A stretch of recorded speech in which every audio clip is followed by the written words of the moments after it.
Hello, everybody. How's it going out there? David Preston Knight here with the Nats Baseball Review. Hope everyone's doing well, safe, and happy. It's been a couple weeks since done a video. Of course, last week was the winter meetings. Things are starting to pick up across the league in general. Nationals, as usual, are being slow. Big signings from other teams like Edwin Diaz to the Dodgers, Alonso to the Orioles, and the Blue Jays are signing pretty much everybody right now. Nats, as usual, are sticking part of the course, making trades, small deals here and there flying solo day. I think Jason's not feeling very well. But that being said, let's go ahead and get right to the news. Get caught up on the Washington National baseball news.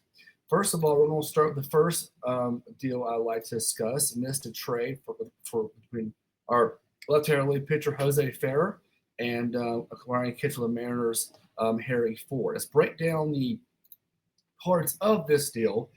We trade left-handed pitcher Jose A. Ferrer to the Mariners in exchange for catcher Harry Ford and right-handed pitcher Isaac Lyon.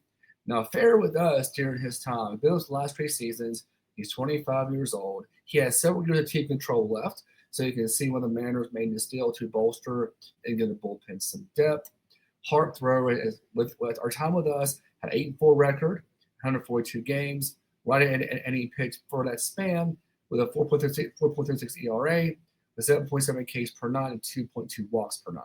So a solid relief arm, not a dominant arm, but a good middle of the bullpen piece for the Mariners. So of course got to the ALCS this year, wanted to make that next step. Now return, the Nationals got 1-0 apiece, which I think may have an impact to this year's upcoming season as of right now, and that's Harry Ford. He was the Mariners' first-round pick in 2021, 12th overall. He's 22 years old. He's drafted out of high school. He's only had 6 at bats, so just a cup of coffee at the show, so to speak. But in the minor league, he's batted 226, 404, 429 slash line. So a little bit of pop, a good out to plate. There's a lot of walks. Obviously, with Cal Raleigh being a 60 home run switch hitting catcher, there's not a spot for him, right? That makes sense. So he has been moved. This reminds me a lot of the Kurt Ruiz trade, in which he was being blocked by Will Smith, and we got him hoping he would work out. Ruiz has been a mixed bag. There's talk he may not be with us next season, at least not in a starting capacity anyway. And catcher among many positions, something we need to fill and get some consistency out of. Haven't really had that in a very long time.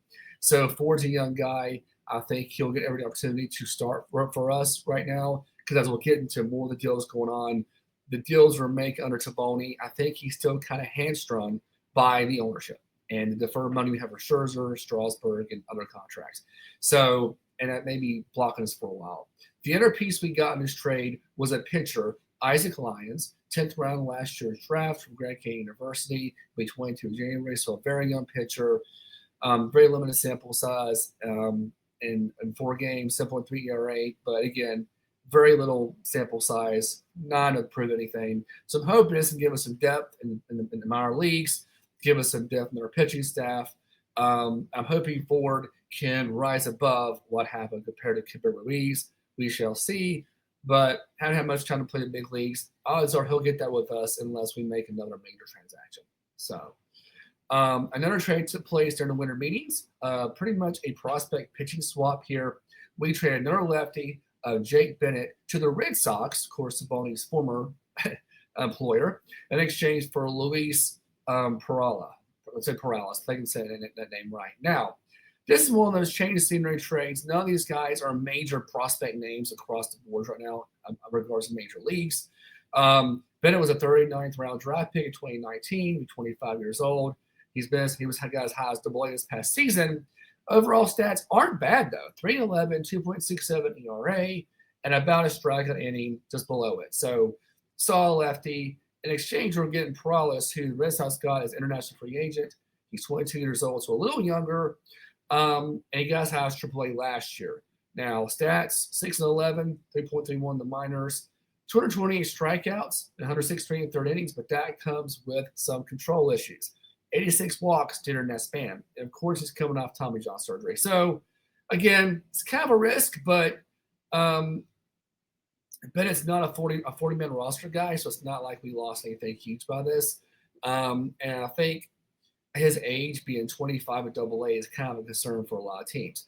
But Perales, being young, obviously, as we'll see in another deal, Taboni's going after swing and miss stuff, and this guy has that. It's just, can he locate it? That's the question. Um, sorry, I didn't change my logo here. The mid pro spot. If he can locate it, that's the question. And I'll go to our Rule 5 draft pick very quickly. We did pick someone in the Rule 5 draft. As expected, we would pick someone, Jason. Remember the last show, I was hoping we get a first baseman. We did not go that route. But we did pick up a guy from the Rule 5 draft, and that would be Griff McGarry. He played the Phillies. He was drafted by the Phillies, 5th round, 2021. Guy's highest AAA. And I deal with a team like that with a lot of talent, just not a space for him. And of course, he will have to be on our big league roster since we picked him in the Rule 5 draft. If it doesn't work out, we have to send him back to the Phillies as part of the deal. So that is the downside. But again, stat lines and profile is very similar to Perales, as we can look at right here. The guy's has AAA, 10-17 record, 4.14 ERA, 287 innings pitched, 420 strikeouts. But get this, 220 walks and 19 hit batsmen during that span. Definitely kind of project here. I'm hoping maybe he could be like Brad Lord was for us last year, come out of nowhere, do something. Lord wasn't even playing professional baseball, so we got an advantage on this, I would think. But again, going with the swing and miss stuff, raw talent, raw ability, hoping we can rein that in and get those walks in check. That's a big thing you got to look out for in regards to that. Current Nats news, I do want to mention, we did avoid arbitration with Josiah Gray, of course, coming off Tommy John surgery, injuries last couple of years. He'll come back for $1.35 million, same as what he made last year. My expectation of Josiah Gray is really this. I just want to have a full, healthy season. Be productive, be average, frankly, because our pitching staff, we got a lot of problems. We need someone just to be average. That's the point we're at now. It's kind of sad we're at that point, but that's where we're at right now, where, he has to, if he just comes in and stays healthy, pitches 150 or so innings, and does average work, that's a win. That's a win for us, and we're hoping we can build on that. So unfortunately, with him and Ruiz, we're both part of that Scherzer and Turner trade to the Dodgers a few years ago. They have not panned out for us so far, but I'm hoping that he's healthy, he can come back and do something for us to contribute to this team. That's my hope. In other news, more trade rumors. Now, there's been talk about Mackenzie Gore, C.J. Abrams, even Duran being potential trade pieces for us. And the fact that all the news is saying that he'll be more and more likely to trade them sooner than later. Now, the big name getting the most in would be Gore, who has been linked to the Orioles, supposedly. Frustrating part as a fan. Why don't you guys trade our people to the Orioles or to division rivals, or in his Orioles, inner city rivals? Why don't we do this to ourselves? I don't understand it, but that's been the only real name we're connected to. Gore is one of our top starters, but for most of the league, he's probably going to be a back-end starter. And a lot of teams are looking for that. They always need some pitching depth at the back end of the rotation to support the big guys. Gore would be that. Now, I think he could be more personally. He had some injuries last year. He could be better than that. But I also think that's what teams see him as. And teams will always try to get more pitching. So if I'm all the three guys, I think Gore is the best one to be moved. Abrams obviously will require the most because he is a starting caliber shortstop. He has production to be an everyday guy at shortstop. So I can see us asking more for him, and that's something that I think will happen if we do move him.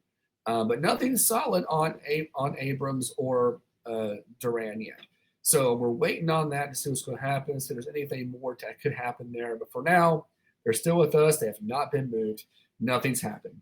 So, again, I'm hoping that change. I mean, I hope they stay with us, honestly. I hope we do the right thing, extend some people. But based on what's these early transactions, I don't think Tabonis is given a lot to work with right now. And I'm thinking we're probably going to be doing what we did last year, the last couple of years, let the big names get out the board, scrape the bottom of the barrel, see if we can get like a diamond in the rough kind of situation and deal with our young guys. And we do have some good young talent, so I don't have a problem letting the young talent play.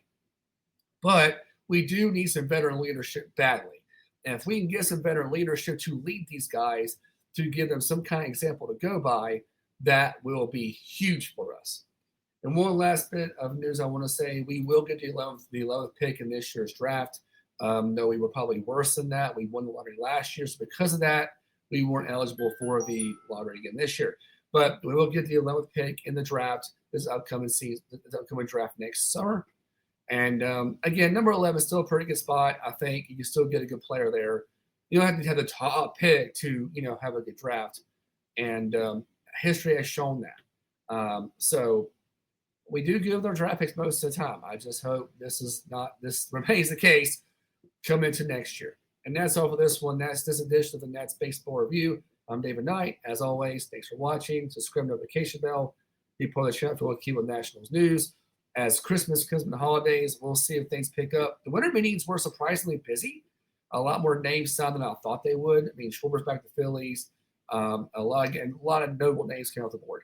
So I'm hoping that continues to happen across the league in general, because free agency in baseball just is painful sometimes. The Nationals, please sign somebody good. That's all I got. Have a good day. I'll talk to you later.